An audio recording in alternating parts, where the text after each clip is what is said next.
It is another censorship bill. It's a thought crime bill. Conservatives have been actively opposing it. But what it does is it hands the government powerful new tools to decide what the courts will consider as hate speech.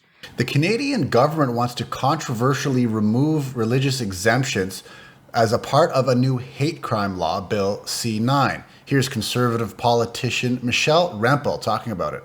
It creates a new vague definition of hatred, and it replaces extreme detestation with just detestation or vilification. These are very vague terms that could be used to describe almost anything.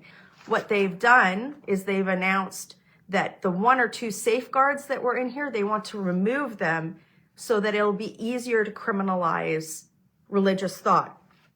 Now, in committee on this bill already, we've seen the Liberals talk about criminalizing certain types or muse about criminalizing certain types of religious thought. Here's the spokesman for the Canadian Muslim Public Affairs Council speaking out against the legislation in alliance with the civil society group.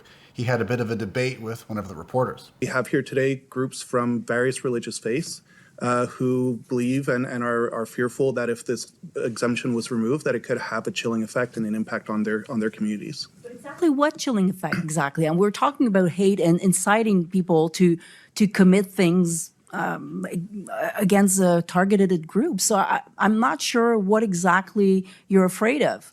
Is it okay to invoke the Quran, the Bible, or whatever religious text to promote hate against a group, or even, as Mr. Sharkawi did, to promote the extermination of a group? The religious text exemption was there for all the time to basically provide the space for religious communities to practice their faith, to understand the religious text in its entirety. The attempt to conflate or to take things out of context or to attempt to redefine and reinterpret religious texts in ways that serve political purposes or serve criminalization intent or anything of this sort actually take things entirely out of context.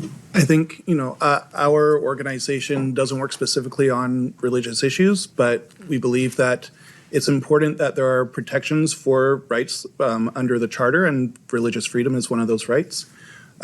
If an individual espouses calls for violence, then these laws do not protect that. Even the religious defense would not protect that.